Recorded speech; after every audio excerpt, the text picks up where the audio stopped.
құрметті жиынға қатысушылар, жұмыспен қамтамасыз етуге байланысты қысқаша баяндамамызды жасайын. Рұқсат болса, өткен 24 жылдың ішінде Мұнайгаз акционерлік қоғамы осы өңірдің тұрғындардың ішінен жаңағы квалификационный требованияға сәйкес келетін 10 азаматты жұмысқа қабылдаған. 25 жылы осы бірінші екінші айдың ішінде осы өңірдің азаматын жұмысқа қабылдады. Оның сыртында Қызылқоға ауданында жүргізіліп жатқан барлау жұмыстарына қатысты берік мекемеміз мұнай сервис компания осы өңірдің азаматтарына 8 адамды жұмысқа қабылдады. Сонымен қатар жаңағы мамандарды дайындауға қатысты айта кетсек, 2017-24 жыл аралығында дуальный программа дейміз, сондай программа бойынша 8 осы өңірдің студенттерінің оқуына ақша төленген Мұнайгаз акционерлік қоғамы тарапынан. Бүгінгі таңда сол 8 студенттердің үшеуі біздің қоғамда қызмет жасап жатыр. Сонымен қатар 24 жылы Қызылқоға ауданының аграрлық техникалық колледжімен меморандумға қол қойылған болатын. Сол меморандумның аясында жаңағы дуалдық программа бойынша дәнекерлеуші жаңағы іс, сонымен қатар электромонтер деген мамандықтар бойынша мектеп бітірген балаларды, сосын жаңағы колледжде оқитын балаларды дайындаймыз деп келіскен болатынбыз. Осы программаның аясында бүгінгі таңда 6 жаңағы колледждағы балалар оқып дайындап жатыр. Қайнар мұнай газ өндіруінің ішінде электрогазосварщик мамандығы бойынша 3 бала дуалдық программадан өтіп жатыр. Сонымен қатар Мұнай энергия управлениесінің ішінде 3 бала электромонтер мамандығы бойынша оқуын өтіп жатыр. Сонымен қатар Мұнайгаз акционерлік қоғамы жалпы осы Қызылқоға ауданының тұрғындарын жұмысқа қамту мәселесіне ерекше мән береді. Мұнайгаз акционерлік қоғамының ішінде жаңағы вакансиялар ашылған жағдайда осы ауданнан жаңағы келген тізімді қарастырып, содан мүмкіндігі болғанша осы өңірдің азаматтарын жұмысқа қабылдау саясатын жүргізіп жатыр. Қысқаша осы жақсы, рахмет. Жалпы мына жерде айта кетейін, құрметті жерлестер, өздеріңіз білесіздер, оған дейін де қоғамдық тыңдаулар болды тайсоған бойынша. Осы жерде көптеген былай айтқанда сіздермен білесіз отыр талаптар қойды. Оның ішінде оқыту местный адамдарды, оның ішінде местный адамдарды жұмысқа алу, қайнар мұнай газда жасап жатқан қызметкерлердің ішінде қызылқоғалықтардың үлесін көбейту мәселесі.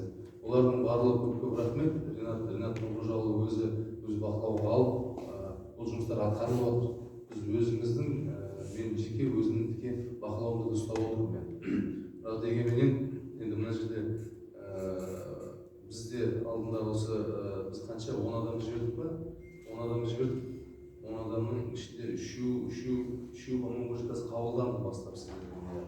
Үшеу қабылданды. Енді ары қарайда сол 10 адамды жұмысқа орналастыру мәселесі. 10 адамды біз қайдан алып жібердік? Түсінікті болу үшін айтайын. Жұмыссыздық тізімінен нақты осы мамандыққа сәйкес келеді. Яғни кішкене мұнайға қарай екені бар деген сияқты білімдері. Сондай ішіне іріктеп 10 адам шығарды аудан бойынша. Сол 10 адамды жібердік. Өздеріңіз білесіздер, мұнай мекемесінің ішіне енді основной жұмысқа алатындар уже специфический мамандықтар қойды. Ішінде мұнайшы бар, трубамен жұмыс жасайтындар бар деген сияқты әртүрлі. Сондықтан осыған өтініш сіздер сол жергілікті кадрлар тағы да алу мәселесі. Біз алдында жібердік 10 адам, соның ішіне қарап, одан кейін жұмысқа да қазір тіркеліп жатыр. Осы ұсынысты қабыл алсаңыз. Ал енді кімде қандай сұрақ бар? Мұнайгаз мекемесінде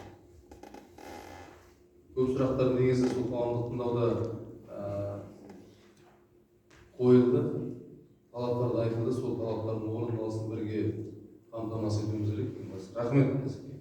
Мен мына жерде айтып кететін бір мәселе, ана неден Сағыз Петролиннен келген түсініп отыр ма? Негізі орысша түсінеді, бірақ енді қазақша түсінеді ол жауап. қазақша түспейді ғой. Енді сіздер айтып отырсыңдар ма? Айтып отырмыз. Тектен тек келіп отырып кетпесін. Осылардың барлығы осы мына бірінші басшылар үшін айтылып жатқан нәрсе. Егер қазір жете алмаған нәрсені артынан міндетті түрде жеткізуін сұраймыз. Себебі мынаның ар жағында әрқайсының жауапкершілігі бар. Өзіңіз білесіздер ғой. Основной момент айтып жатырмыз. Мына жерде контракт жасалып, бана айттым ғой. Мұнай мекемесі ең біріншісіне мұнай бұрғылау алдында контракттың соглашениесін жасайды. Осындай. Оның ішінде талаптар қойылған. Ол талаптың бірі 19 пунктқа сәйкес кабинет қолында орысша, мен сондықтан орысша айтып жіберуіңізді сұраймын, себебі түсінетін шығарсыздар ол жерде. Қазақшасы жоқ кабинет қолында. Осуществлять финансирование обучения казахстанских кадров в размере 1% от затрат на добычу, понесенных недропользователем в период добычи углеводородов по итогам предыдущего года. Яғни 1%. Добычаға жіберген қаражатының 1%-не оқыту керексіздер. Қазақстанский кадр деп айтқан, мен айтқан жоқ. Олардың барлығына біздің ауданның адамдарын оқыту. Бірақ дегенменен мысал айтайын. Сағыз Петролинда Қызылордада неше месторождение бар? 7 месторождение. Ақтөбеде неше бар? 5. Міне көрдіңіз бе? Проценттің соотношение алуымыз керек. Ақтөбенікінде оқыту керексіздер, әрине түсінеміз. Бірақ сіздер мына жерде міне қараңыздар. 7, например, скважинаға сіздің кеткен затратыңыз, 7 скважинаға кеткен затратыңыз жыл сайын. Содан 1%-ке сіздер оқыту керексіздер. Ол жұмыстар жүргізіліп жатқан жоқ. Біздің ауданның азаматтарын, біздің ауданның балаларын сіздер оқыту керексіздер. Біз соны мына қазір айтып отырмыз, бұл МБ мұнай газы бар, оның ішінде басқа да мұнай мекемелері бар. Біз айттық қой, іс-шаралар жоспарын жасаймыз. Іс-шаралар жоспарының ішіне осының барлығын енгіземіз. Қандай балаларды беретініміз, оны мына жерде әкімдік мәслихатпен, қоғамдық кеңеспен айқындайды. Оны біз өзіміз бір арнайы бір не шығарамыз, конкурс шығарамыз. Енді жақсы оқитын балаларды, енді білмеймін, алтын белгімен не болмаса, 5-пен бітірген, не болмаса бір олимпиадалардың жеңімпаздарын деп бір нелер қоямыз талаптар. Ол да былай қарағанда бір гранттың есебі ғой. Бірақ сіздер именно сол өздеріңіздің мамандықтарыңыз бойынша оқытасыздар. Бізде қазір қаншама месторождение ашылайын деп отыр, бірақ алдағы уақытта курс алатын болса, бізде мамандар жоқ, оларды жасайды. Опять-таки ол келеді, сырттан келіп жұмыс жасайды. Басқа облыстан, басқа ауданнан, немесе басқа елден. Біз сондықтан қазірден бастап біз сол балаларды оқытуымыз қажет. А ол, мен сіздерге тағы айтайын, бұл сіздердің тікелей міндеттеріңіз. Ол міндетті сіздер осы контрактный соглашениеға қол қойып отқан кезде жүктеп алдыңыздар. Сондықтан бұл талапты міндетті түрде орындауымыз керек. Біз сіздердің осы бойынша есеп алып отырамыз. Есеп алатын закон 17 деген бар. Соның үшін нақты айтылған. Есеп алатын уполномоченный орган. Есеп алатын уполномоченный біздер мәжілде. Жергілікті атқарушы орган. Біз сіздерден переписка сұраймыз, әртүрлі мәліметтер сұраймыз. Оның ішінде госсекретке жататындар бар, оның ішінде коммерческий тайна жататындар бар. Но бірақ закон 17-та нақты көрсетілген. Мыналар ашық мәліметтер. Біз сіздерді ертең іс-шаралар жоспарын қосылғанда міндетті түрде осы 1%-ға біздің адамдарды оқытуға сіздерден талап етеміз. Соны біз сіздермен бірлесе отырып, біз былай айтқанда бір-бірімізге жау емеспіз, біз бір-бірімізге компаньонбыз. Біздер мүшелі отқан мемлекеттің және халықтың өкіліміз мүшелі отқан. Сіздер бізге келіп отқан инвесторларсыз. Біз сіздердің де құқықтарыңызды қорғап отырып, осы жерде қойылған заң талаптарын орындауымыз керек бірге. Сондықтан біз осылар бойынша сіздерден қандай жұмыстар атқарылды, атқарылмаған болса, шындықты естуіміз керек. Атқарылған жоқ, ондай жұмыстар жасалған жоқ. Бірақ алдағы уақытта жасауға дайынбыз деген сияқты. Өтірік мәлімет өзімізге бергеннен ештеңе шықпайды, ештеңе одан өзгермейді. Оның бәрін көп ешкім білмеген шығар, бірақ біз өзіміздің тәжірибемізбен осыны сіздерге айтып отырмыз, осы нәрсені бізге жұмыс жасауымыз керек. Екінші мәселе, 19 пунктқа сәйкес, осуществлять финансирование социально-экономического развития региона и развития его инфраструктуры в размере 1%. 1%. В размере 1% от инвестиций по контракту в период добычи углеводородов по итогам предыдущего года. Bir жылдық қаражаттың 1%-ін сіздер осы ауданның енді жалпы мына жерде көрсетілген облыстың әлеуметтік экономикалық дамуына қосу керек. Мына жерде Матен Петролиум бар ғой, Матен Петролиум естеріңізде болса, алдыңғы жылы мен өзім облыс әкімімен бірге министрмен сөйлесіп, сіздер мына жылойдың месторождениесіне тағы да 10 жылғы ма, 15 жылғы ма созылайын қасиет Қызылуан созылып кеткен екен бір жыл бұрын мен келердің алдында. Осы мына жылойдікіне біз министрмен сөйлесіп 200 миллион теңгеге көтердік. Сіздер бұл мезгілде бір 40 миллион теңге, 35 миллион теңге ме бірдеңе төлеп отырмыз 1%. Біз соның барлығын перерасчет жасап, ол тек қана бір месторождение 200 миллион теңге көтердік. Біз сол сияқты құрметті әріптестер, енді компаньондар, біздер айтайық, біз осылардың барлығын перерасчет жасауымыз керек. 1%-леріңіз қанша? Оны сіздер бізге мәлімет ретінде міндетті түрде беруіңіз қажет. Себебі бұл біз ертең енді бұл конечно алдағы уақытта атқарылатын жұмыстар, Толқын Ермекқызы депутаттармен ақылдаса отырып, мәжіліс депутаттары арқылы біздер министрлікпен сөйлесіп тұрып, мынау регион емес, ауданға бөлу туралы мәселесін қарастырамыз. Бірақ мына жерде мынандай мәселе бар. Финансирование расходов на социально-экономическое развитие региона и развитие его инфраструктуры относятся расходы на развитие и поддержание объектов социальной инфраструктуры региона, а также средства, перечисляемые ими на эти цели государственного бюджета. Яғни, айтайын дегенім былай, ертең мен ойлаймын сіздерге де ол тиімді. Қазір әр жердің өзінің халықтың алдына есеп беру үшін.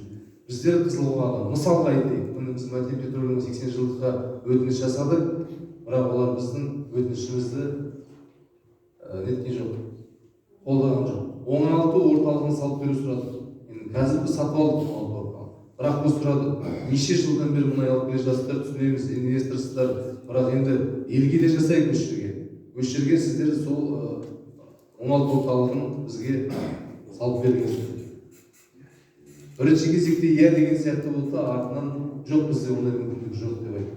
Енді мен сіздерге айтатыным былай, құрметті инвесторлар, біздер бір жобаны шығарып береміз. Сіздер сол жобаны алып, ол есептейміз 1%-іңіз қанша мысалға. Ол 3 жылдық, ол мысалға айтамын, 50 миллион болса, мысалға төлейтіндеріңіз 1% мысал ретінде айтып отыр. Ол жоба салып отырған 500 миллион теңгенің жобасы болатын болса, олардың барлығы ескеріліп, ол закон о недрахта көрсетілген. Яғни, біз соглашение жасаймыз, мен просто образно айтып отырмын сонысын. 500 миллион теңгеге соны мысалға сіздер саласыздар, бірақ жыл сайын бана айтып отырмын 1% деп, соны ол уже жабылады. Взаиморасчет кетеді. Яғни 5 жылға сіздер алдын-ала төлеп тастағандай болады. Мен ойлаймын, бұл сіздерге де тиімді. Елдің алдына шыққанда біз осы ауданға осындай нәрсе салдық, біз осындай үлесімізді қостық деп айту үшін. Бюджетке сіздер аударасыздар, облыстық бюджетке. Мысалға айтқан 200 миллион теңге аударды, мысалға облыс әкімінің арқасында біз 200 миллион теңгені ауданға алып отырмыз. Бірақ дегенменен ертең келеді жоқ біз ауданға бермейміз, мына жерде регион деп жазылды, регионның ішіне енді аудан кіреді, бәрі кіреді оғанда. Ал біз неге облыстық бюджетке алып қаламыз деп айтады.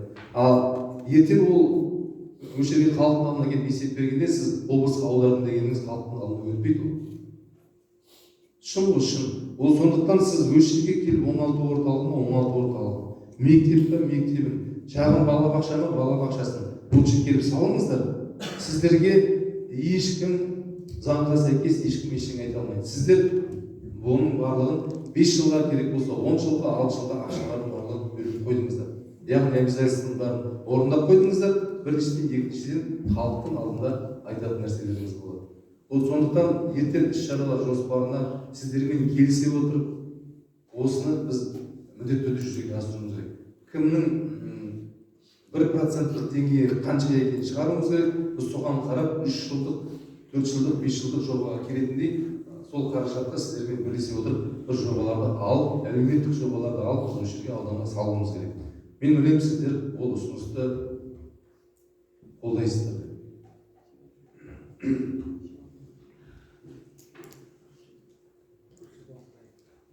Одан кейінгі мәселе, недропользователь обязан обеспечить равные условия оплаты труда для казахстанского персонала. Ол енді мен ойлаймын, сіздерде иностранецтер ондай көп жоқ деп. Мысалға, Сағыз петролында қанша бар шет елден келген адам?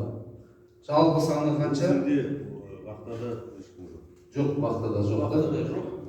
Командировочный бар, әйтеуір, бұл. Мате петролында бар ма? Мате петролында өндіріс басында шетел азаматтар жоқ. Жоқ, өндіріс басында. Кеңседе отырады, 80%. Оны біз айтып отқан себебіміз білесіздер ғой. Оны қазір өзгеріс енгізді.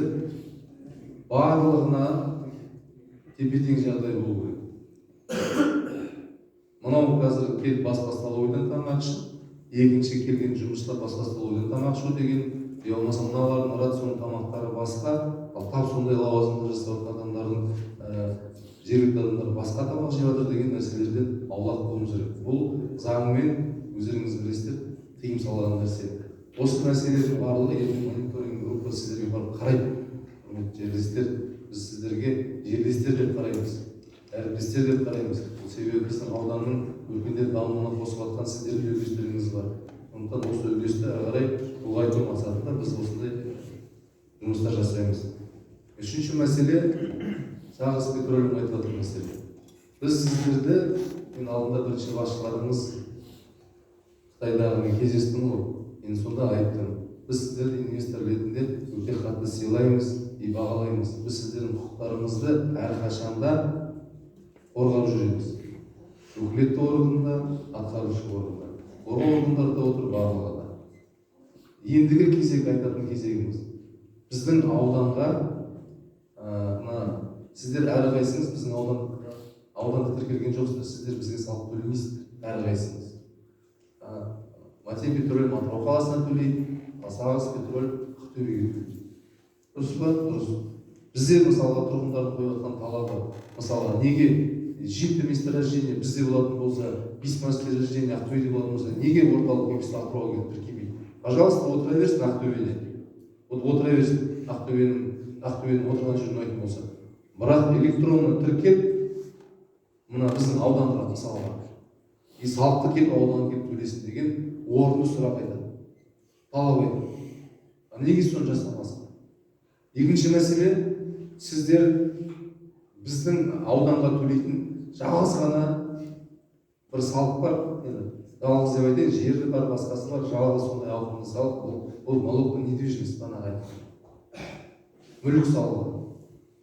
Мате петролиум жылына мен где-то, например, қателеспесем 274 миллион төлеп отыр.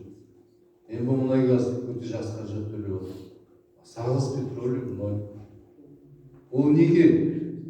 Ол себебі кезінде инвестор ретінде шақырғанда, инвестор ретінде шақырды, ол мезгілде жаңа келіп жатыр екен, келіңіздер, біз осындай налог менеджментті босатайық, мүлік салығын деп берді. Бірақ одан кейін 20 жылға қанша уақыт өтті?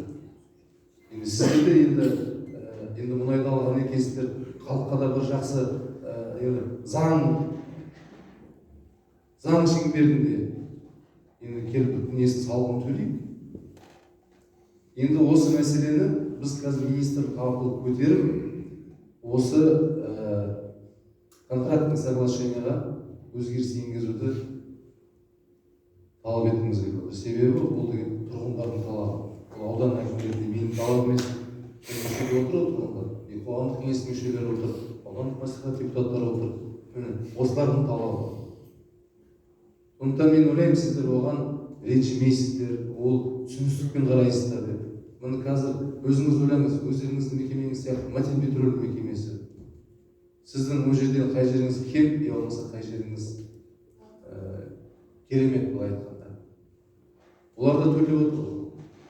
Одан басқа мекемелердің барлығы төлеп отыр. Енді сондықтан біз сіздерді тағы айтамын, инвестор ретінде біз құрметтейміз, бағалаймыз. Бірақ енді дегенменен салық төлейтін уақыт келді деп есептейміз. Бұл менің емес, жеке пікірім, бүкіл ауылдастардың пікірі. Осы мәселені көтеріп жатырмыз, осы мәселені біз жүзеге асыруымыз қажет. Енді Матенпетроль өкіліне сөз берейік, екі мәселе бойынша. Қолдауландыру бойынша, сосын жұмыспен қамту мәселесі бойынша атқарылған жұмыстар туралы айтыңыздар.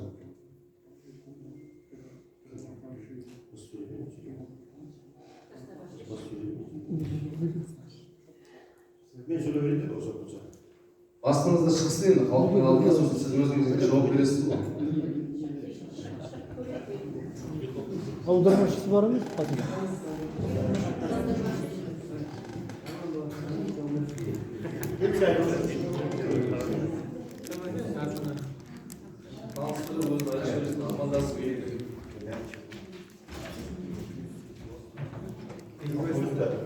Бұл жиынға қатысушылар, енді Матенпетрольдің бас директоры жаңадан тағайындалды, Геудеген мырза.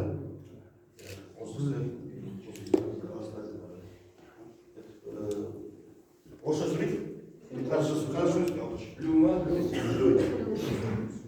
Господин Клюм, один вопрос можно вам? Ваш заместитель здесь? Нет? Нет. Нет, ваш заместитель кто? Итак, пока. Я бы вам порекомендовал поменять этого заместителя. Я вам это говорю на полном серьезе. Я почему это говорю? Потому что нет никакой взаимосвязи с нами. Вот почему вы сейчас находитесь здесь? Из-за того, что эти люди, я извиняюсь за выражение, оборзели.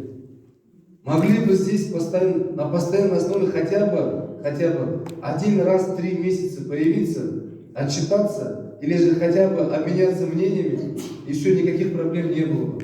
Мы не можем их найти. Мы звоним, они даже телефон не понимают. Мы их приглашаем на совещание, их нету. А в результате приходится вам самим приходить сюда. Я вам поэтому рекомендую, поменяйте заместителя. Какое ваше замечание? До этого у вас работал заместитель, как его зовут? Рашид, да? Он на постоянной основе здесь контактировал с людьми. Со всеми государственными органами. Какой бы вопрос не возникал бы, он лично сам сюда приезжал. А это вашего заместителя мы никак не можем найти. Поэтому у нас огромная просьба, поставьте нормального заместителя, чтобы он с нами контактировал на постоянной основе. Хорошо?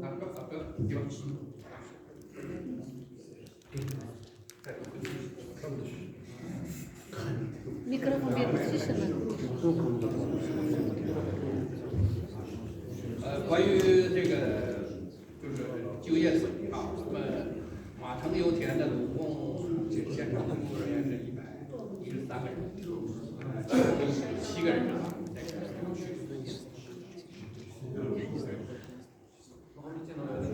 ，саламатсыздар. Енді мына осы қызылорда ауданы бойынша бізде 57 осы тұрғылықты жерде тұратын кісілер бізде жаңағы кинода жұмыс жасайды. 我是去年12月份刚到马城公司，我在哈斯散工作20多年。以前呢，马城公司是这个用工的制度是怎么样的我不清楚，但是从我来了之后，坚持的一个原则就是我们油田一旦出现空余的岗位，我们优先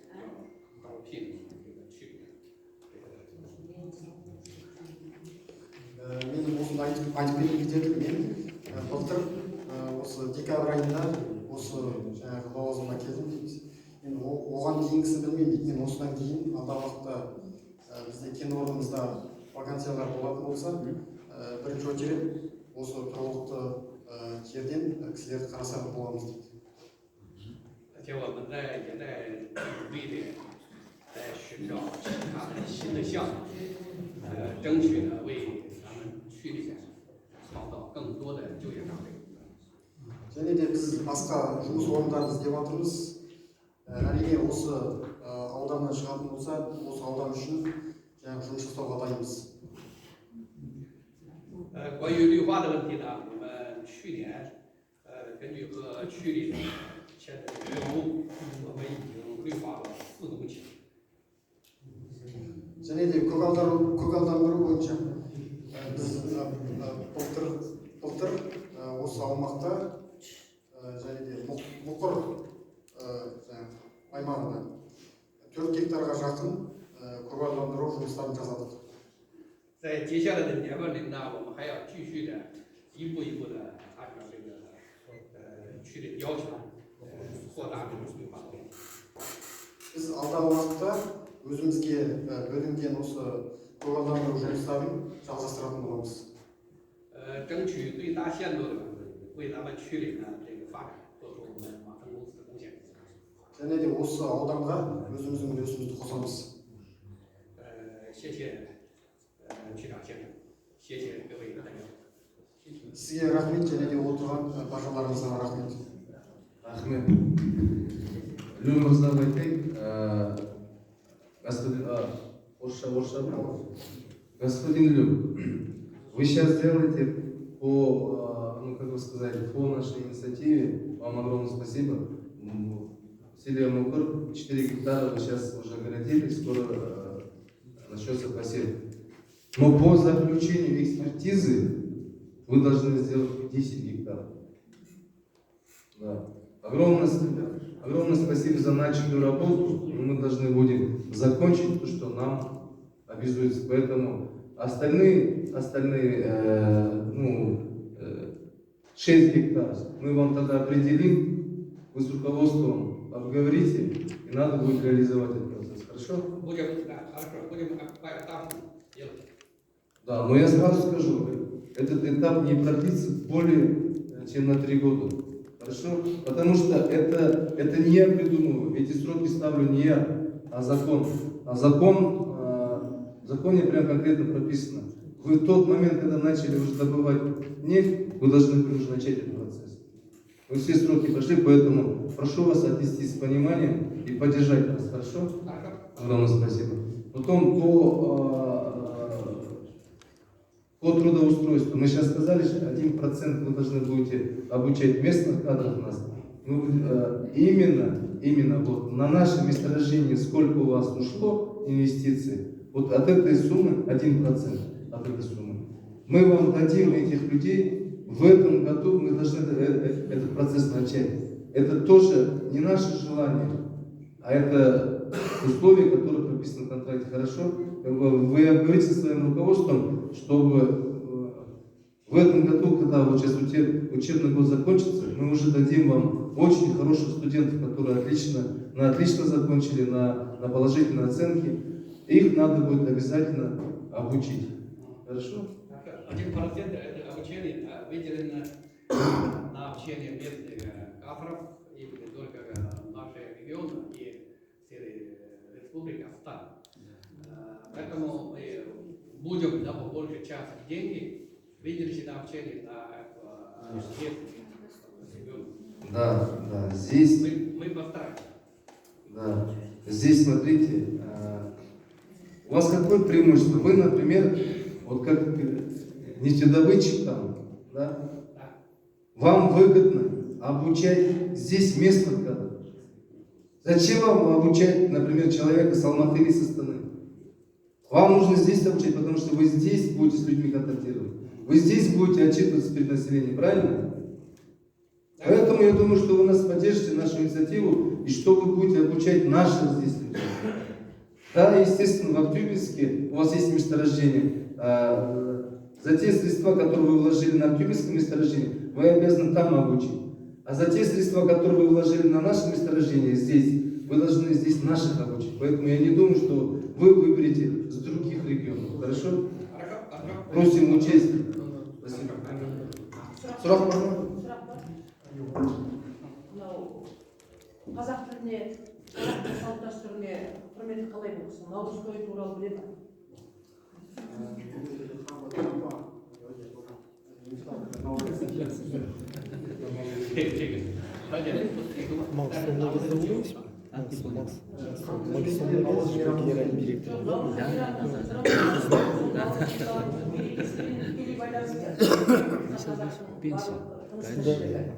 Ең бірінші соны игеру керек, меңгеру керек. Ұлттық дәстүрді, ұлттық құндылықтарды. Оны айтып отырған. Мынау ауданымыздың 80 жылдық мерейтойы өтті ғой. Сол кезде мүмкін ол кісілер сол білмегендіктен болар. Біздің ауданның 80 жылдығына мерекеге үлес қосқан жоқ. Сол мені алаңдатады.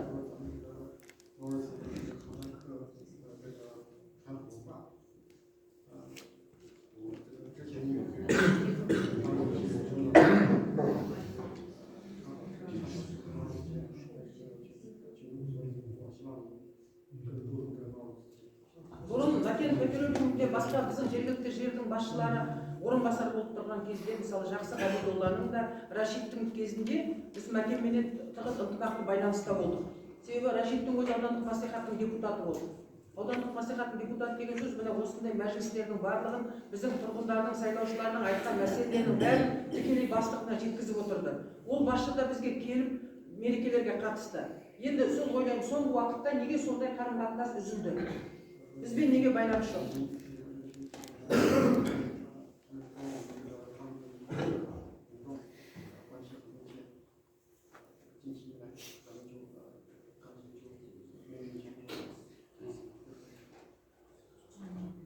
我们会重视这个节日的，这是劳人节嘛，跟我们中国的春节是一样的。我在哈斯坦已经庆祝了至少80次的这个劳人节，我们会很重视。在我们的马城有钱，在劳人节会也搞些这个庆祝。 Наурыз мерекесі бізге маңызды дейді. Және де мен осы Қазақстанда 20 жылдай осы наурыз мейрамына қатыстым өз басым. Біз алдағы уақытта жаңағы оны қаперімізге алатын боламыз дейді. Өткізу керек, қапер емес. Ертең 22 наурызда өткізу керек. Соны сұраймыз біз.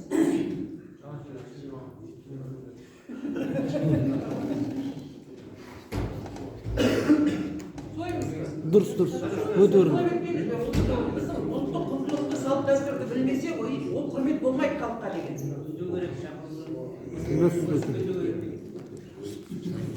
Шапанды кию керек қазақша. Қалпақты кию керек. Хорошо. Кімде қандай сұрақ бар?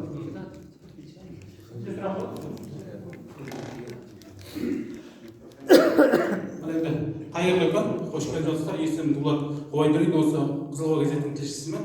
Осы Мәтен петролиумға байланысты Тайсойған дейтін мына жерде ауыл бар, Тайсойған. Сол Тайсойғанның жергілікті шаруагерлерінің ұсыныс өтініші. Сол шаруагерлер жаңа Мәтенмен шектесіп жатыр ғой. Сол жақта мал іздеген уақытында малдары жаңа Мәтен петролиум қазған жаңа шұңқырларға түсіп кетіп жатыр.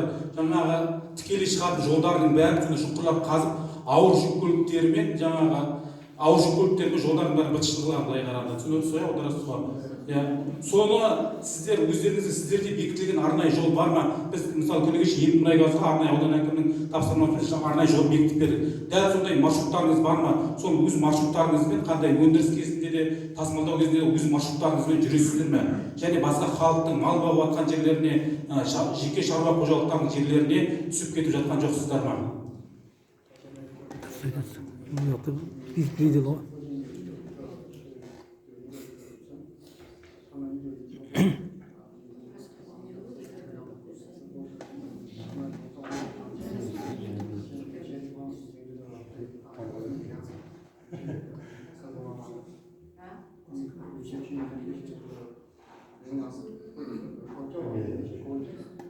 Бұл сұраққа мен жауап беремін, Матин Кемонға барып, мен есім Асқат қойды, осы өндіріс қауіпсіздік бөлімінің басшысымын.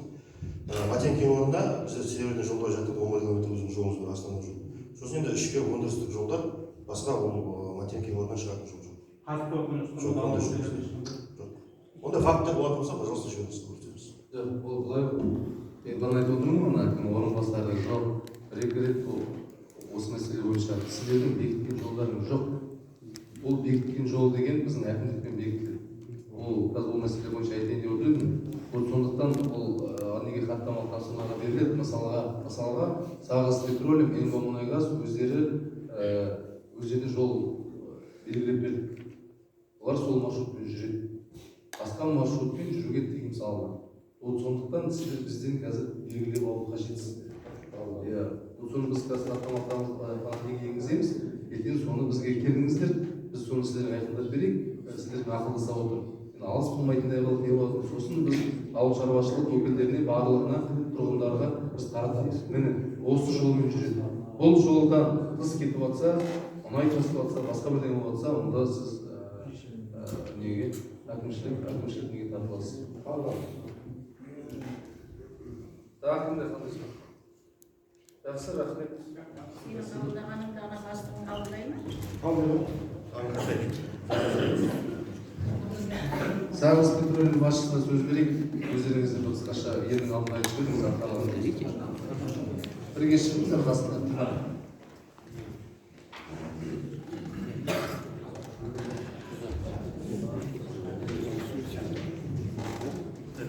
Добрый день, уважаемый Аким Казанжанович и уважаемые представители района. Меня зовут Лю Конхал, заместитель генерального директора по коммерческим вопросам Сагиспецпрома. Китай и Казахстан как вечные партнеры, и между нами отношения вступили в душный период своей истории. Поэтому мы всегда готовы друг друга поддержать и друг другу помогать. И я хочу подчеркнуть, что наша компания в этом году уже будет 21 год. В этой истории наша общая инвестиция уже больше $1 миллиард в Казахстане. Но до сих пор наш общий денежный поток еще минус 767 миллионов долларов. Но хотя бы так, но кроме, как вы только что сказали, у нас есть обязанности по контракту развития региона. Каждый год 300, где-то, грубо говоря, 300 тысяч долларов мы поделим Актюбинский и Атыраускый район по 150 тысяч долларов. И кроме этого мы еще каждый год сколько по возможности делали спонсор помощи, еще когда вы тоже сказали, когда добавок мы дадим спецтехники по возможности. Хотя у нас тоже сколько трудностей, мы тоже поможем навсегда. И хочу еще сказать, что сегодня приехали и готовы отвечать на ваш вопрос. Первое, касательно обучения, только что господин Юдин тоже сказал, это 1% не только где мы работаем, это общая республика Казахстан, еще наши рабочие, у нас еще сколько обязательно обучение. Но в этом году мы будем обращать внимание попозже поделить ваш район, чтобы попозже ваше население тоже обучили по возможности. Еще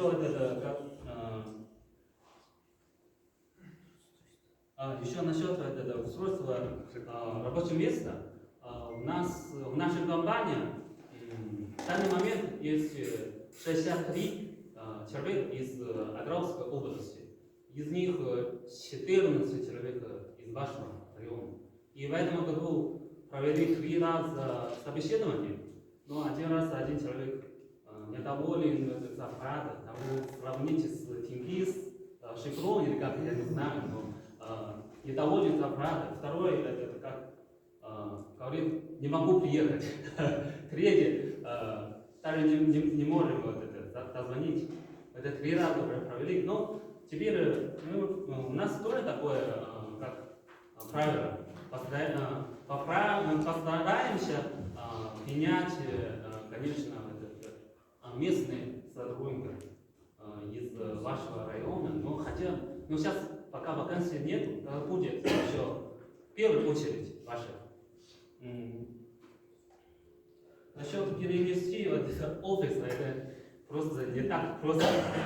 Почему наш офис находится в Актюбинской области?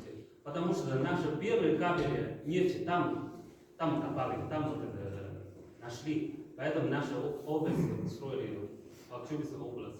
Сейчас в Петровской области 7 месторождений, да? 7. Но эти 7 месторождений не все такие большие, но есть мелкие. Но даже каждый год добыча меньше 1000 тонн. Поэтому хотя бы здесь 7 месторождений, а там 5, ну, почти по парам добыча наши. Поэтому объясню, почему не перевести наш офис в Петровской области. Основные, которые касаются сажания дерева, пусть нашего начальника отдела безопасности и охраны труда Касымов ответит. Хорошо, можно вопрос? Конечно. Вот вы же говорите, что вы обучаете не только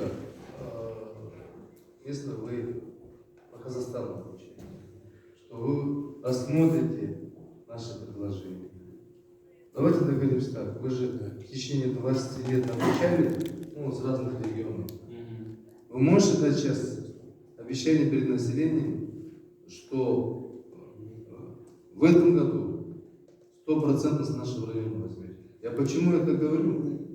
Потому что вам это должно быть выгодно. Вот сейчас вы стоите перед населением и даете отчет. Правильно? Да? У вас нет ни одного человека, который обучался через вас с нашего района. Вам даже нечего сказать. А если вы обучите по нашей инициативе 100% из наших районов, хотя бы вот, например, в этом году, на следующий год вы это с большой радостью скажете. Поэтому, если это возможно, я прошу вас, если вы эту инициативу поддержите, вот сейчас именно перед населением дайте свое обещание. Просто у нас еще есть обязательное обучение. Это и есть обязательное обучение. Да. Я вот у вас... Кроме этих. Нет, я другое не знаю. У вас есть по контракту обязательное обучение. 1% инвестиций. Да, там написано, что казахстанское содержание. Но я вам говорю, вам должно быть выгодно обучить наших. Потому что за 20 лет здесь ни одного не обучили. Вы с Акимата брали кого-нибудь, чтобы обучить? Да, я понимаю, просто... если правильно... Да, вот я говорю, да, вы сейчас нарушение условий не нарушаете. Но я вам говорю, чтобы нормально смотреть в глаза населению, вам лучше обучить здесь местных ребят. Если в этом году вы этот процесс начнете, на следующий год вы уже придете с открытой душой и с радостью. А если вы будете продолжать обучать других людей, мы это воспримем как неуважение к нашему району. Просто вы тоже поймите, у нас не только...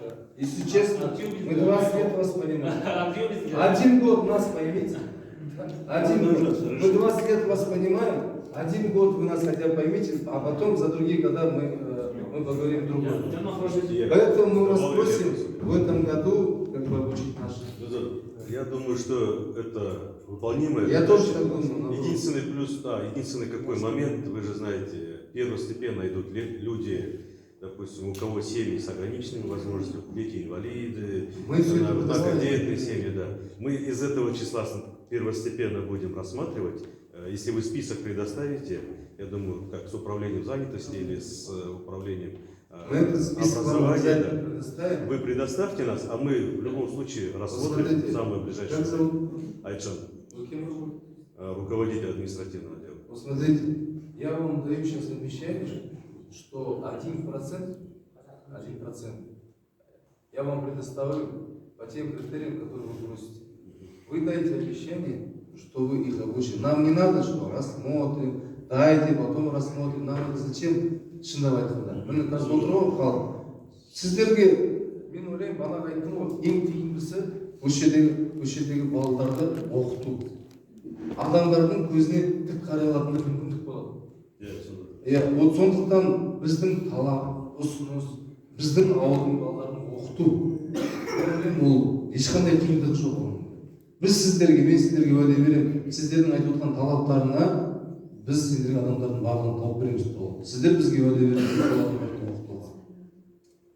Давайте начнем. Все, да? Өзіңіз естідіңіздер, ол да сіздерге көп рахмет. Мына халықтың алдынан алғысымызды білдіреміз. Ол себебі бізге үлкен көмек біздің ауданға. Бана айттық қой, бізде қазір месторождениелер ашылып жатыр, бірақ алдағы уақытта сол жерде жұмыс жасайтын біздің өзіміздің түлектеріміз жоқ. Енді қазіргі уақытта оған оқытуға атсалысатын болсаңыздар, біздің ауданның өркендеп дамуына қосатын үлестеріңіздің бірі деп біз көшеде бағымызды қабыл аламыз. Сондықтан уәдеңізге рахмет. Ең бастысы, мына біз айттық қой, іс-шаралар жоспарын жасаймыз деп. Ол соның ішінде осылардың барлығын енгізіп жіберуіміз керек. Ясно ма? Еще есть вопрос. Обучение надо через центр обучения, который есть сертификат. У вас прямо в вашем... Мы отработаем это, да. Есть. Мы отработаем даже пару. Да, я им объяснил о том, что первостепенно есть определенные критерии, которые мы должны первостепенно их рассматривать. Да, если остаются средства, тогда уже идут по общим критериям. Второй вопрос вам, который вы сейчас говорите, это что вы в 1% делаете инвестиции, что вы Актюбинску делаете $150 тысяч, нам делаете $150 тысяч. Ладно, все хорошо. Вы говорите, что вы сделали миллиард инвестиций. Этот миллиард ушел, как бы уходит на Казахстан общий. Да, но вот население здесь, они должны видеть это все. Вот я же вам говорю, вот мы сейчас вам предложили, мы вам дадим один проект совместно с вами.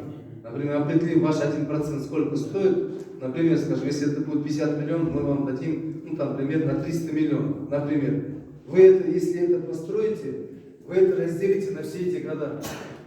На 10 лет разделите. Если это будет 500 миллионов объект, вы разделите на... И вы не будете 10 лет платить этот 1% практически. То есть он уже будет идти на взаиморасчет. Это как налог. Это как налог. Да? Сразу налоговые они заберут. Нет, я же вам говорю, есть закон. В законе четко прописано, что он может так сделать. Вот, я вам это прочитал, давайте еще раз зачитаю. Вот на русском языке же вы же понимаете. Осуществлять финансирование социально-экономического развития региона и развитие его инфраструктуры в размере 1%. Да? К финансированию расходов на социально-экономическое развитие региона и развитие его инфраструктуры относятся расходы недропользователя на развитие и поддержание объектов социальной инфраструктуры региона, если что-то, например, построите нам, а также средства, перечисляемые на эти. Объем финансирования, осуществленного в соответствии с настоящим пунктом, учитывается в счет исполнения соответствующих обязательств недропользователя в следующем году. То есть, если вы сейчас это построите, вы определенные года уже не будете платить. Хорошо? Мы сейчас тоже хотели так построить. Да. Но зато... Проект, они просто сумку. Надо Да. какой-то проект. Да. Площадку строите, или какую-то дорогу строите. Да. Они просто сумку. Не видно. Да, и это будет вам удобно, что вы здесь, вот, к Злуднинскому району, например, построили определенный объект. А те средства, которые вы отправляете в областной бюджет, мы от них пользу не берем, то есть население пользу не берет. Это и вам тоже не выгодно. А завтра, когда вы построите какой-нибудь объект, вы уже любому человеку скажете, что вы здесь какой-то определенный объект построили. Хорошо? Вот это вот тоже прошу поддержать. Два наших основных. Если сегодня не успеем, тогда отдельно приедем, отдельно обсудим, Да. какие надо, что надо, чем можем. Да, вот я же сказал до этого, что мы будем делать план мероприятий. С каждой организацией мы будем делать план мероприятий. Вот туда мы их включим. Вот туда этот план мероприятий мы будем совместно с вами разрабатывать. Да. Вы свои предложения, мы свои предложения. И как партнеры мы это все сделаем и будем все участвовать в реализации. Кімде қандай сұрақ бар? Айтып.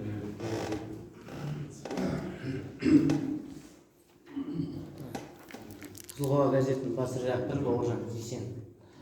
Сіздерге қояйын деген сұрағымыз, мына сіздердің осы Былқылдақты елді мекенінде арнайы кен орындарыңыз бар. Сол кен орындарының барлығы Былқылдақты елді мекен тарихи жер. Ол жерде мемлекеттің қорғауындағы ескерткіштер қорғаны орналасқан. Сіздер солардың қасынан мұнай алып жатсыздар. Осы рұқсатты қайдан алдыңыздар? Бұл бірінші мәселе. Екінші мәселе, сіздерде белгіленбеген жолдардың барлығы жол екені белгілі болып тұр. Сондықтан қоршаған ортаны қорғауға байланысты қандай шаралар іске асырылып жатыр? Және белгіленбеген жолдардан жүруге де рұқсатты келісім алдыңыздар ма? Әлде алдағы уақытта алу ойларыңызда бар ма? Қазақ тілінде жауап берсеңіз. Бұл сұрақтың бәріне мен жауап беремін.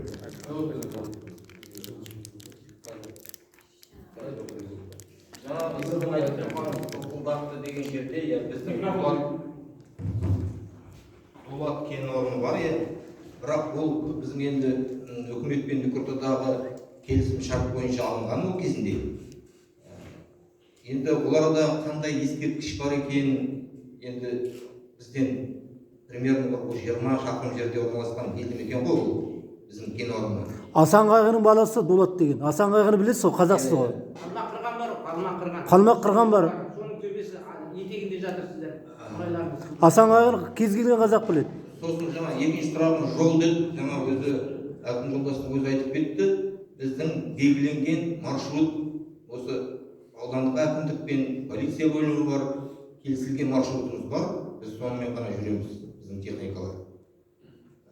Оны енді қолдан келгенше біз қадағалаймыз. Оның ішінде бізде қызметтер бар, жаңағы тексеріп отыратын. Вышник дейміз, жаңағы қауіпсіздік бөлімі деген бар. Осылардың бәрін қадағалап отырады. Одан басқа жергілікті полиция бөлімінде де сол схема қолданылады. Ол қадағаланып, енді өндіріс болғаннан кейін арасында болып тұратын шығар. Енді мердігер компаниямыз бар, бізден басқа жүреді. Олар кейде басқа жолмен жүріп кетіп жатады. Оған шара алынып жатады. Енді ондай болады. Бірақ негізгі белгіленген жолымыз бар екені рас. Енді табиғат қорғау жөнінде айтсақ ол көп әңгіме болады. Қысқаша айт десеңіздер айтайын. Өздеріңіз белгілі, кез келген шаруашылық жүргізер алдында оған жаңағы жоба жасалады, ол мемлекеттік органдармен келісіледі, сосын барып қоршаған ортаға пайдалануға рұқсат алынады. Біздің барлық кен орындарында қазіргі уақытта қолданыстағы рұқсат құжаттарымен толық қамтамасыз етілген. Біз ол жөнінде табиғат қорғау іс-шаралары деген 5 жылдан 10 жылға дейін қаралуда қазіргі заңнама бойынша табиғатты қорғау іс-шаралары бекітіледі. Ол да жаңағы мемлекеттік мекемелердің мұқият қадағалауында болады. Ол жөнінде есеп береміз. Енді айтып отырмын ғой, бір сөзбен айтып, қазір сіздің алдыңызда оны цифрлармен айта алмаймын, өйткені оның бәрін мен қазір. Аудан бойынша айтсаңыз, бұл аудан Қызылқоға ауданында қандай қоршаған ортаға қандай іс-шаралар жасалған? Жоқ болса жоғында айта беріңіз. Мен бана айттым ғой, ол бірімізді алдағанда ештеңе етпейді. Жоқ, енді оларда ол іс-шара деген, мысалы үшін қалай түсіндірейін мен сіздерге. Қоршаған орта деп нені айтамыз? Ауа, атмосфералық ауа, жер, су. Осылардың бүлінбеуін, ол шектеулі нормативтердің сақталуын қадағалау. Осыған әрқайсының 11 пункттен тұратын біз іс-шарамыз бар. Оның бәрін қазір мен айтып отырсам, бір күн керек. Қаралған қаражат бар оның бәріне. Мен одан да жаңағы көгалдандыру жөнінде айтып кетейін, енді менің мақсатым сол еді шыққандағы.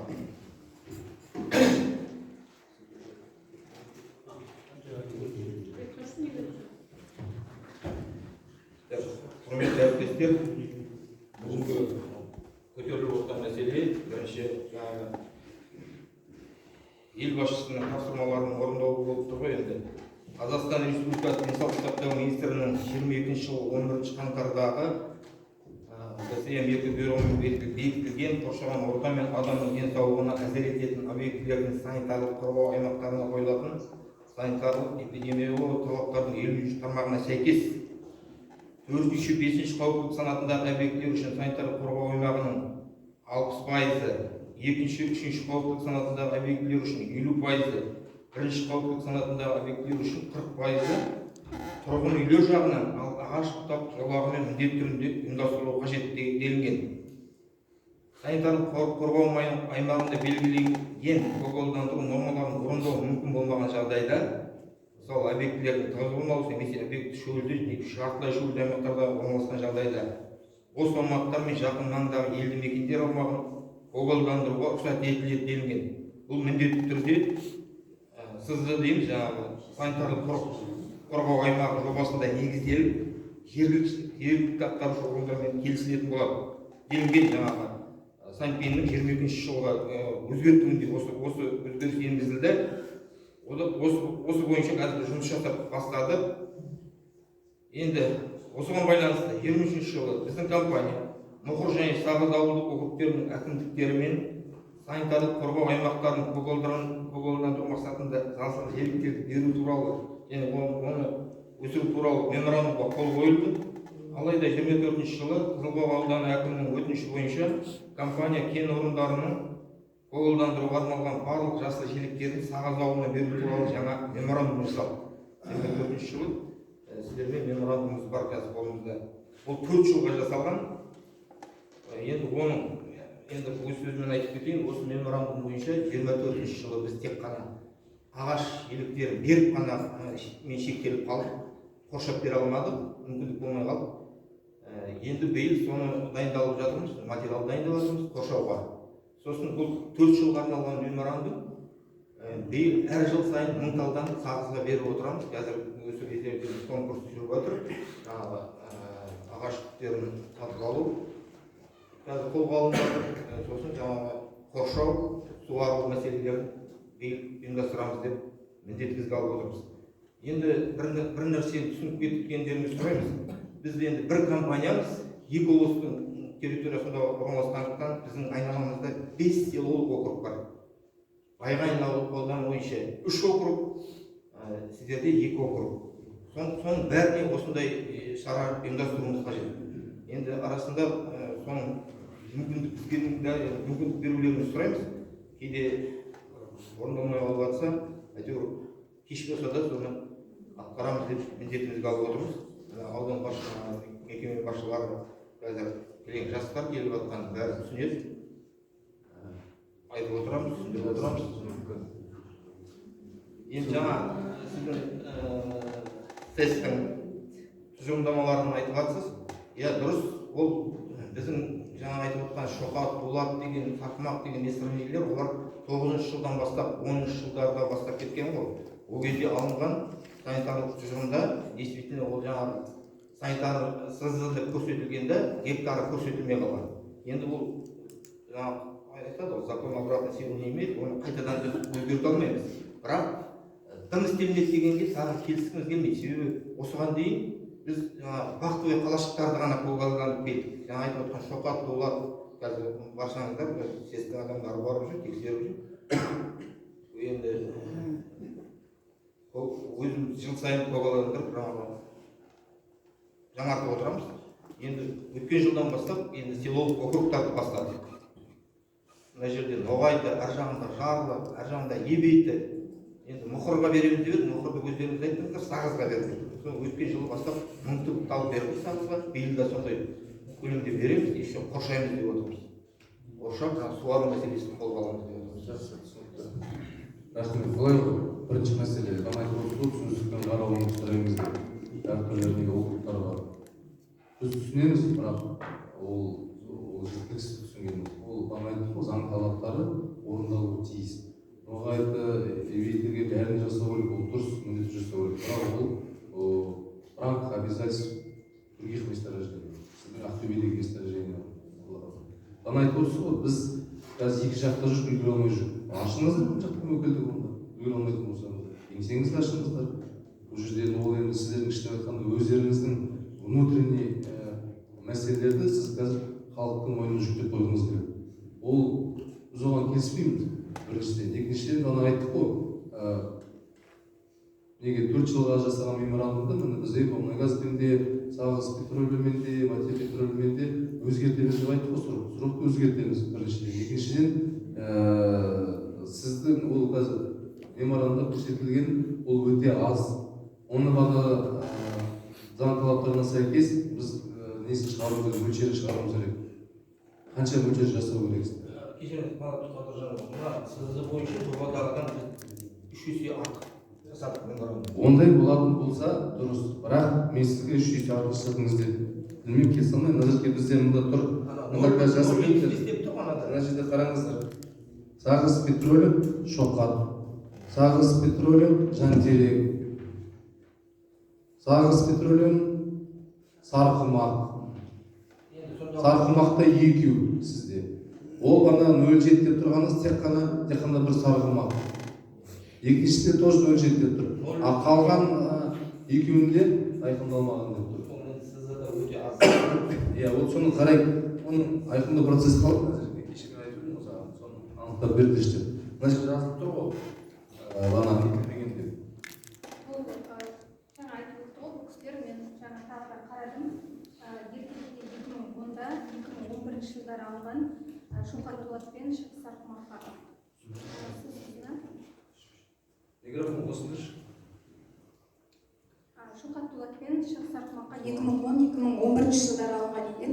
ССЗ-ға санкция заключение. Ол жерде көрсетілмеген. Жаңа айтып өтті. Көгалдандыратын жер көлемі көрсетілмеген. Ол кездегі сампен басқа. Ал кейінгі алынғандарына ол жерде көгалдандыратын жер көлемі көрсетілген. Енді көгалдандыратын жер көлемі бұл біріншіден осы мекемелер проект жасайды. Сол проект жасағанда олардың мұнағы шығарылатын выбростар көрсетіледі. Сол бойынша осы көгалдандыратын жер көлемі өлшеніп шығарылады. Ол бірінші мекемелер осы біріншілік санитариялық қорғау аймағына біріншілік санитариялық эпидемиологиялық қорытындалады.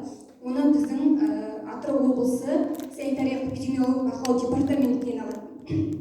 Одан кейін бір жыл бойына тағы да манағы выбростарды өлшеп қарайды да түпкілікті ССЗ-ға санкция заключение алады.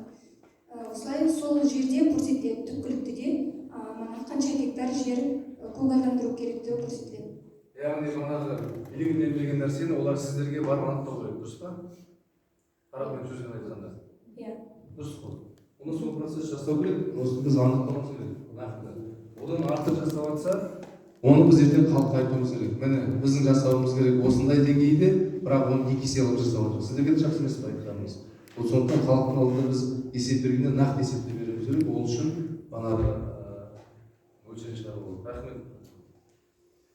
Енді жұмыс қалуы мәселесін барлығын айттық қой. Іс-шаралар жоспарының ішіне олардың барлығын енгіземіз. Айтып кетті, бізде сіздерде өткізетін жаңағы еңбек жәрмеңкесіне бізде тұрақты түрде қатысып отырған біздің маман Арайгүл деген қызымыз осы 3 рет келді осында. Маған келген мәлімет хорошо, жақсы. Жақсы, рахмет. Мына жерде былай ғой, құрметті әріптестер, біздер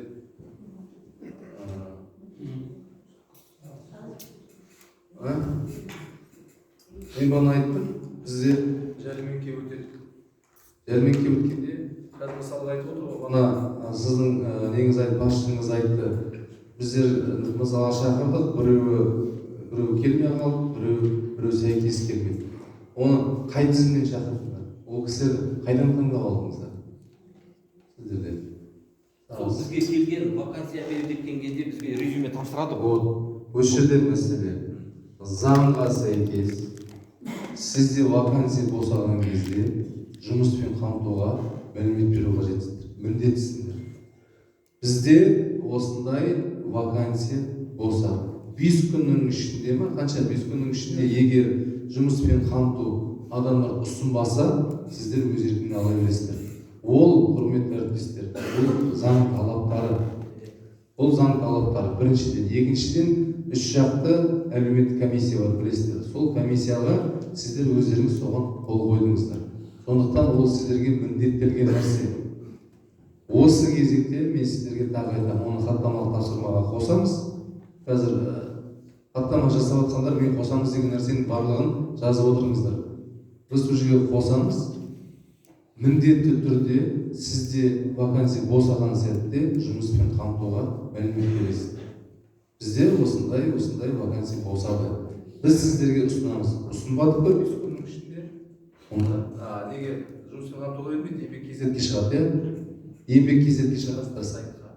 Меніңше біздің кадр бөлімі осы округтердегі бір маманмен байланысып отырады. Жоқ, ол уже неправильный подход, мен айтып отырмын. Давайте өзінің заңмен қойылған алгоритм бар ғой, сонымен жұмыс жасайық. Ол заңмен қойып тұрмай, еңбек кезетке шығару керек. 5 күннің ішінде біз сіздерге жұмысшыларды бермесек, резюмелерді бермесек, онда сіздер өз еркіңмен ала бересіздер. А егер біз бердік па, онда сонда тоже қарайсыздар ішінде. Мен сосын сұрап отырмын, қайдан таңдап алдыңдар? Біздің жақта елімен кездескенде бізде жұмыстан олып өткен азаматшылар. А сіздер айтасыздар, біреу келген жоқ, біреу бет-бет сөйтпеді. Сол кішкене бір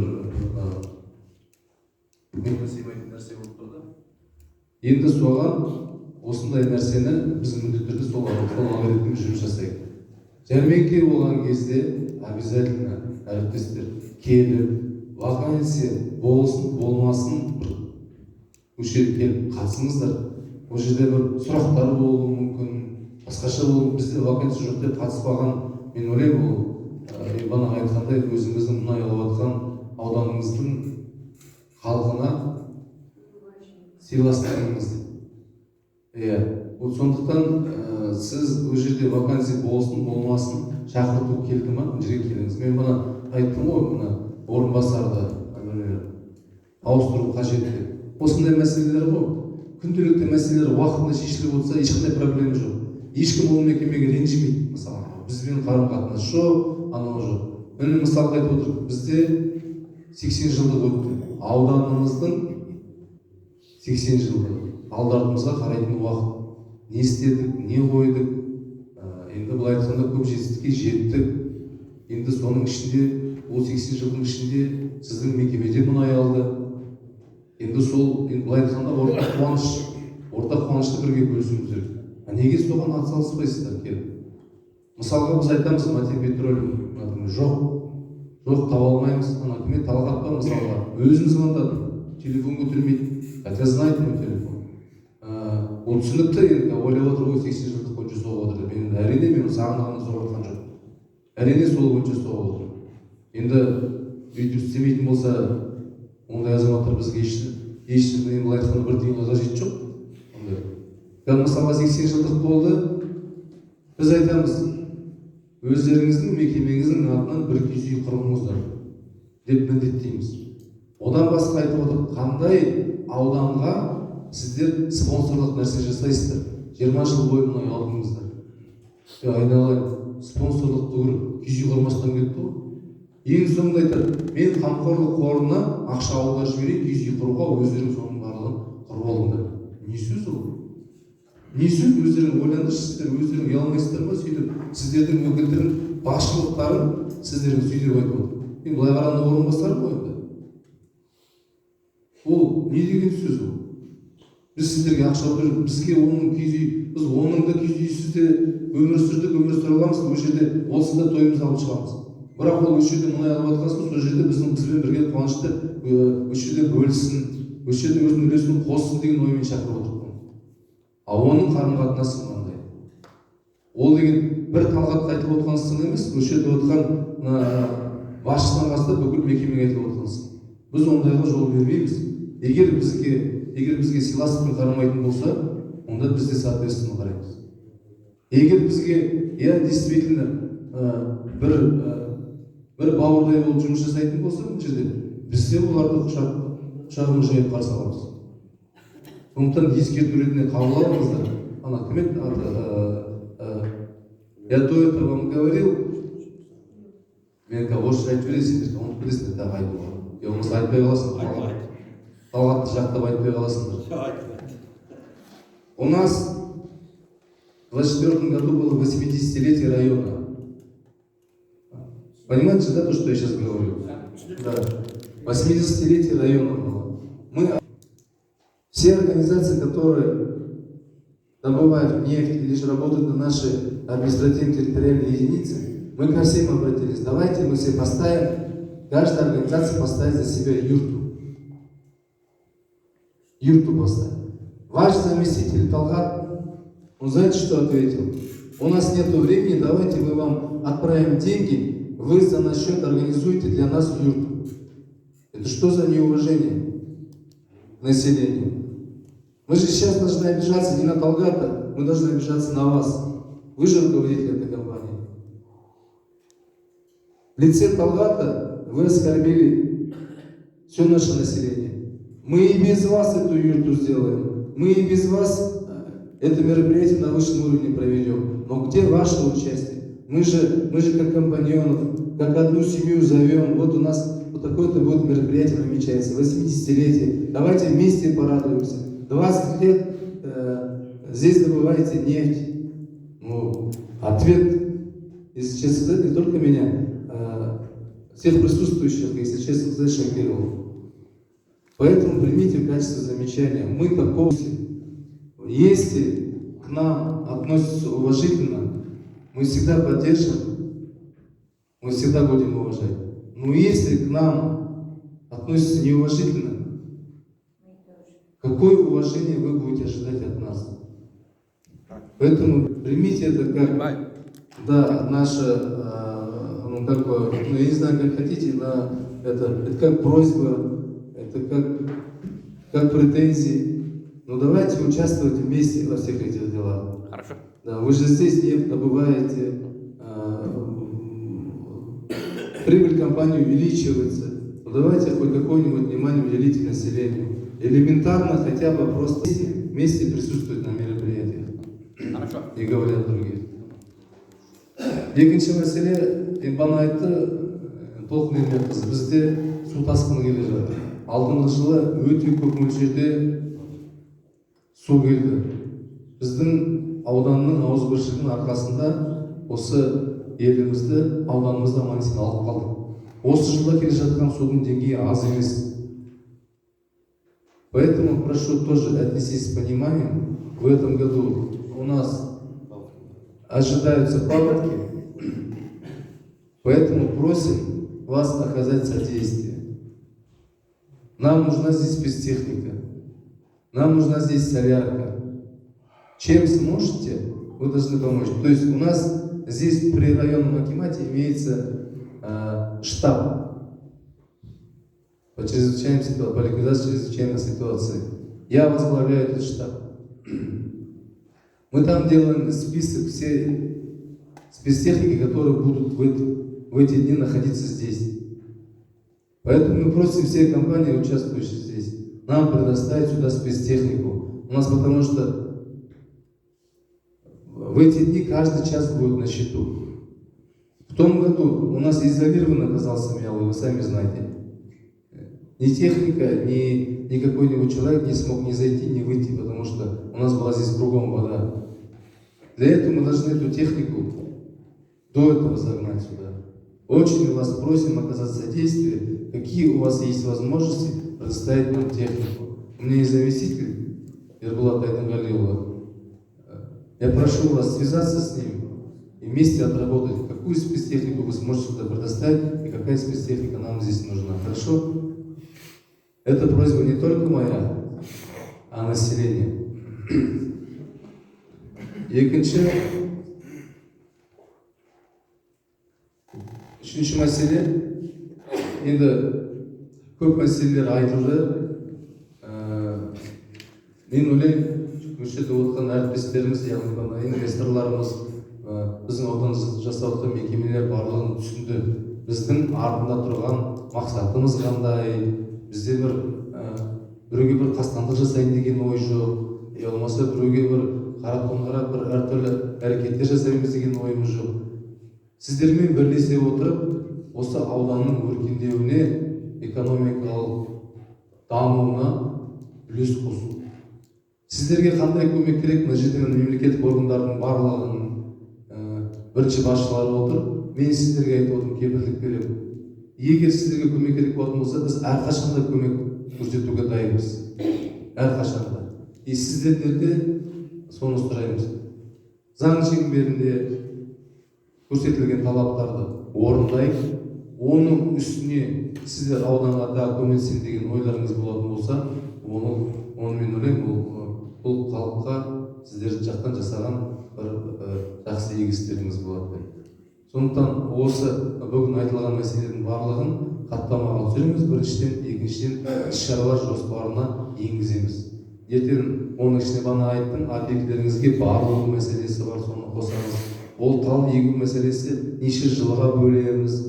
Бана 1% қаражатқа балдарды, ауданның балдарын оқыту мәселесін көрсетеміз. Сосын жұмысқа қабылдау мәселесін көбейтеміз. Көп ол жерде мына жерде контрактный обязательство көп. Вот соның барлығын сіздермен біздердің өкілдер бірге отырып, мәслихат депутаттары мен қоғамдық кеңестің өкілдерімен бірлесе отырып, бір үлкен бір іс-шаралар жоспарын жасасақ, ол сіздерге де, біздерге де игі істің жалғасы болады деп есептеймін. Ал енді кімдер қандай сұрақ бар? Қорытындылаймыз ба? Айтасыз ба, айтыңыз. Сабылгелді қадірі. Енді менің сұрағым мұнай газға қатысты, мұнай сервисі қатысты. Өткен ақпан айында үлкен инцидент болды.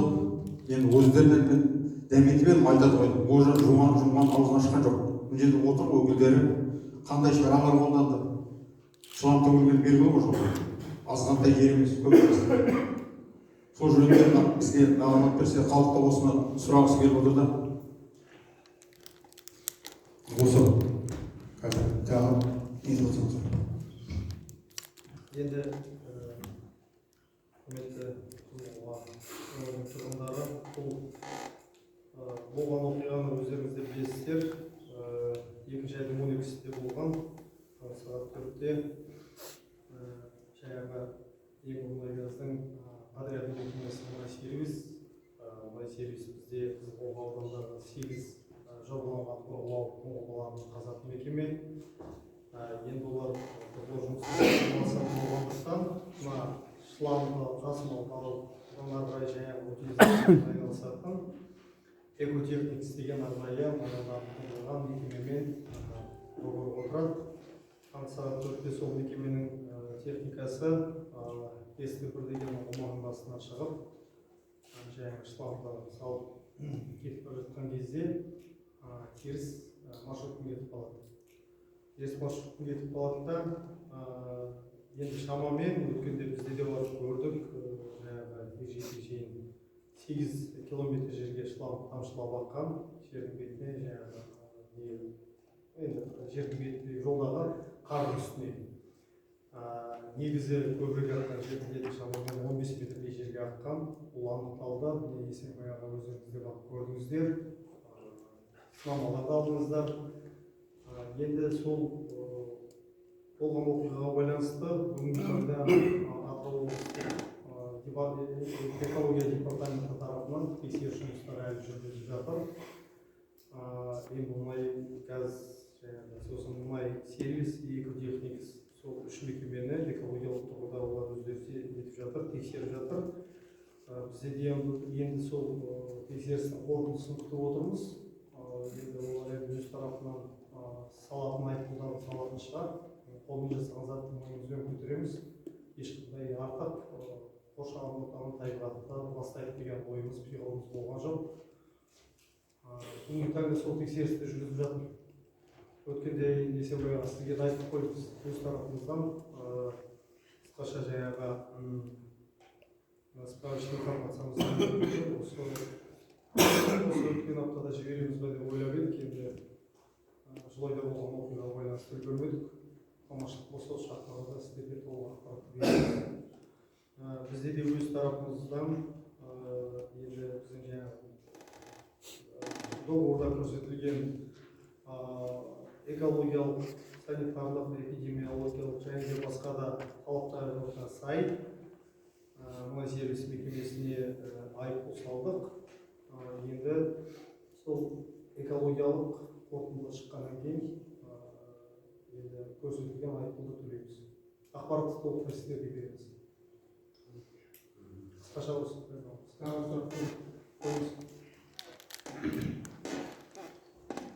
Мына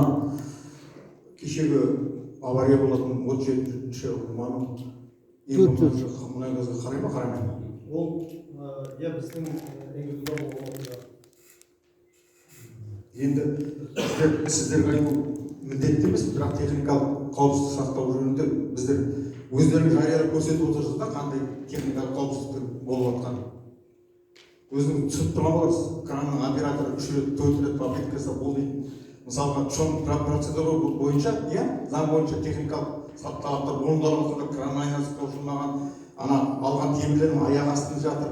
Еще одан қысым газ шығып жатқан нәрсе айналадағы кран құлайтын болса, осында отырған қырғын жұмыс жасап жатқан адамдарға қауіпті.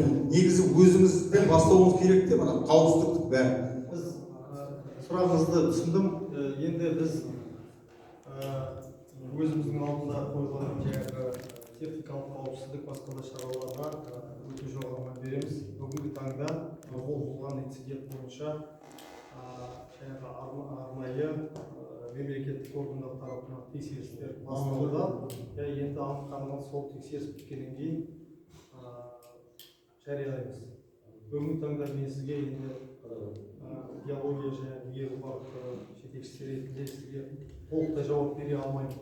Мемлекеттік тексеріс болу керек, анықталуымыз керек, содан кейін шешім қабылдаймыз. Енді өздеріңіз білесіздер, өндіріс болғаннан кейін әрине ондай жағдай болмау керек, бірақ өкінішке орай болып тұрады. Енді Мұнайгаз Қазақстандағы үлкен жаңағы мекемелердің бірі болып саналады. Олар бар, 32 кенорымыз бар, 4 кенорымыз бар, үлкен мекемелердің бірі болып табылады. Енді барынша талаптарды біз заңның аясында көрсетілген сақтаймыз, соны ұстанамыз. Ешқандай да жаңағы нарушение барайық деген ешқандай ондай саясат жоқ. Бірақ қандай жағдайлар өткізілді ма енді? Рахмет, енді ертең қорытындысы шыққаннан кейін халыққа барлығын жариялап көрсеткендеріңіз дұрыс қой. Действительно, шынын айтқанда уайымдайды. Ол біздің қазір алдағы уақытта сол Тайсоғаннан мұнай алса, ертең техника безопасности қалай болады, біздің ауданда сондай ертең кемшіліктер болып қалмай ма деген уайым, орынды уайым. Бірақ дегенмен атқарып жатқан жұмыстары бойынша ертең айыппұл бола ма, басқасы бола ма, олардың барлығын қорытындысын бір жариялап берген.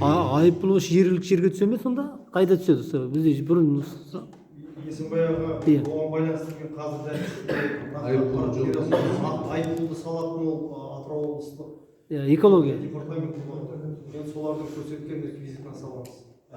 Осы мәселе бойынша мен осы Ембұнайға жанынан құрған жұмысшы тобының әр мүшесімін. Осы шлам төгілгелі бері осы кісілермен бірге жүрміз ғой. Енді бұл жерде барлық ортақ мұнай компанияларына ортақ бір ұсыныс талап жаңа айтылды. Бекітілген жолдан ауытқымау туралы. Ембұнайға қойылды, жаңа Сағызға қойылды, Мәтенге қойылған жүктеп тұр. Енді Қанат Қадыржанның ортақ ұсыныс үшеуіне барлық компанияға да қойылып, жаңа жол бекітілген маршрут және сіздер сол маршруттарға арнайы жол белгілері қойылса, себебі сіздердің жаңағы шлам тиеген шахмандарыңыз жолдан адасып кеттік деп отыр, қайтеді бақат жақпен бір емес 3 мәрте біз қазір жаңа жолдан адасып тіке шығып кеткендер көреді. Сондықтан әрбір 1 километр сайын ұзын ағаш цементтеп темірмақ қою керек және бұны барлық компания осы Қызылқоға ауданындағы соны қолға алу керек. Әйтеуір көріп мына Ембұнайгаз жолы, мынау Сағыз петролінің жолы, мынау Мәтен петролінің жолы деген сияқты. Қарапайым халық та біліп отырады. Және сіздердің жаңа Мердігер компанияның КамАЗдарға экотехникасының шахмандарын мысалы білмей қалдық деп жатыр, біз бір жеткілік тұрық деген сияқты. Сондықтан екінші мәселе шлам тасу мәселесінде де осы барлық компанияда бұлар шламды сіздер қазір шахманмен тасып жүрміз. Артынан біз зерделеп қарайтын болса, ол шламовоз дейтін арнайы жаңағы техникамен тасу керек. Үсті жабық. Өйткені шлам дейтін жаңағы қауіпті нәрсе ғой. Сондықтан сіз Мердігер мұнай сервис компаниясымен договорға отырғанда шахман емес шламовоз көлігімен тасу туралы жаңағы қауіпті болдырмау үшін далаға төгілмеу үшін шламовоз болса төгілмейді басқа жолмен жүргеннің өзінде. Сондай соңында біз осы жұмысшы тобының есебінен қоғамдық кеңес өкілдері есебінен осы ұсыныстарды қолға алсаңыздар, қабылдасаңыздар. Және барлық басқа компанияларда сол жүретін жол белгілерін міндетті түрде каждый 5 метр емес 1 километр сайын арнайы жол белгілеп қойса сол жерде белгіленген жерлерге. Соны сіз сұрағыңызда қосымшада айта кетейін. Осындай инцидентті енді алдағы уақытта болдырмау үшін біз Ембұнайгаз акционерлік қоғамы тарапынан жаңағы қадағалау жұмыстарын экологиялық нормаларды орындау үшін сосын жаңағы логистика транспортировка кезінде ешқандай қателіктерге бармас үшін жаңағы контрольді күшейтіп жатырмыз өзіміздің тарапымыздан. Ол бір. Екінші, 3 мобильный бригада құрдық. Олар келген қандай да бір болсын техниканы қара жол асфальт компастан қабылдап алады да оңғыланып жеріне дейін апарып, одан кейін жаңағы мысалы шлам болсын, продукт питания болсын, басқа да бір мақсатпен келеді ғой. Сол толықтай не үшін келгенін қадағалап, қайтадан асфальтқа дейін шығарып салады. 3 мобильный бригада қазіргі күнде қай уақытта болып барсаңыздар да орында жұмыстарын жатыр. Ол ақпараттары бар. Оның сыртында жаңағы бара жатқан жол бағдарды көрсететін қосымша табличкаларды біз әр жерге орналастырдық. Қай жерде өздеріңіз мына неден бастап, Буаздан бастап, получается, оты 3, сосын жаңағы 5, сосын 1-1-ге дейін толықтай маршрутты көрсететін, жаңағы бағытты көрсететін нелерді жолдың бойына төл орнатып қойдық. Енді ең негізгі жолдардың бойында тұр, одан кейін жаңағы оңға солға болатын нелер болса, машиналар ауытып кетпейтіндей, жаңағы бір бағыт ұстанатын жерлердің бәрі түгел қамтамасыз етіледі. Оның сыртында келетін көліктердің жаңағы жүргізушілерін толықтай келген кезде, кеткен кезде толықтай қосымша беріп отырмыз. Маршрутты беріп, оның сыртында инструктажды өткізіп, сосын жаңағы журналға белгілеп отырмыз. Оның сыртында жаңағы енді тексеріс жұмыстары туралы айтып кеттім. Енді мүмкіндігімізше заңның аясында қандай жаңағы шаралармен қадағалай аламыз, соның бәрін қолданып жатырмыз. Өз тарапымыздан. Өз тарапымнан тағы айта кетейін дегенім, жаңағы шлам аса зиянды қалдық дегенге байланысты, бұл шлам енді есте бір қазыла бастаған кезде сол жердің бетінен бастап 300 метр тереңдікте жердің астынан шыққан тау жыныстарының несі ғой, жаңағы бір сөзбен айтқанда тау жыныстары 80% жаңағы глина дейміз, балшық, саз балшық, 20% жаңағы құмнан тұрады. И оның жоғарғы горизонттарына жаңағы раствор дегенде наводный основа қолданылады. Бенталден деген мына сіздердің қазіргі мына шлам тасылысты бұрынғы ескі методпен қатысыздар ма? Көшірістер ме мысалы? Енді спецтехникаларды алып, өренің астында тұратын астау, сіз тапы үшін аласына егін төгіп шашылап бұның бәрі зияны бар. Негізі колонна суырып, алып қайта салынған кезде ілеспе әртүрлі газдар шығуы мүмкін, радиация шығуы мүмкін. Көрдіңіздер, көптеген мәселелер бар. Бірақ сіздің енді болашақта мына спецтехника пайдаланасыз ба? Герметизацияда болу керек, ол ешқандай машина соның астында тұрады. Шлам карикан дейді, сондай. Астында тұрады, өренен ол көшірістен пайдаланбайсыз, төгіп шашпайсыз ешқандай. Астында тұрады, болады, кетеді, келесі келіп тұрады солай. Соған жұмыстанасыздар ма? Енді мекемелермен максимально безопасный технологияны қолдану туралы жұмыстарын жүргізіп жатырмыз. Барша оның бәрін қарастырамыз. Жақсы, рахмет. Былай ғой, бағанағы жалпы Тайсоғанда мұнай бұрғылау мәселесі бойынша бізде жұмыс тобы бар ғой, біздің азаматтық бақылау жасаватқан. Ертең осы мәселе бойынша бір күнді белгілеп, біз арнайы бір жиын өткізу керек деп есептеймін. Атқарылып жатқан жұмыстары бойынша не істеліп жатыр, қалай сондықтан қазір бұл мәселені күн тәртібінде емес мәселе деп ойлаймын. Соны бір арнайы бір күн белгілеген дұрыс сияқты. Сіз өзіңіз барсыз комиссияның төрағасы, мысалға сіздердің тарапынан қандай жұмыстар атқарылып отыр комиссияның, Мұнайгаз тарапынан қандай жұмыстар атқарылып отыр, соған бір арнайы бір жиынды арнап талқылап. Иә, бұл құжаттарды тапсырсын, содан кейін план істейді. Сіз зерттеуден енді келесі апта қалдыруға болады, в принципе, но мен енді былай ғой, су келу мәселесі ғой. ең бірінші кезекте тұрған менде қазір сол, менде емес жалғыз барлығымызда. Енді күн жылып келе жатыр, өздеріңіз білесіздер. Ертең наурыз уақытында су келіп қалмасына ешкім кепіл бере алмайды. Сондықтан осы мәселені бірінші реттеп алайық, суды. Сосын мен ойлаймын, содан кейін осы есепті де тыңдаймыз. Дұрыс сияқты сол. Ал енді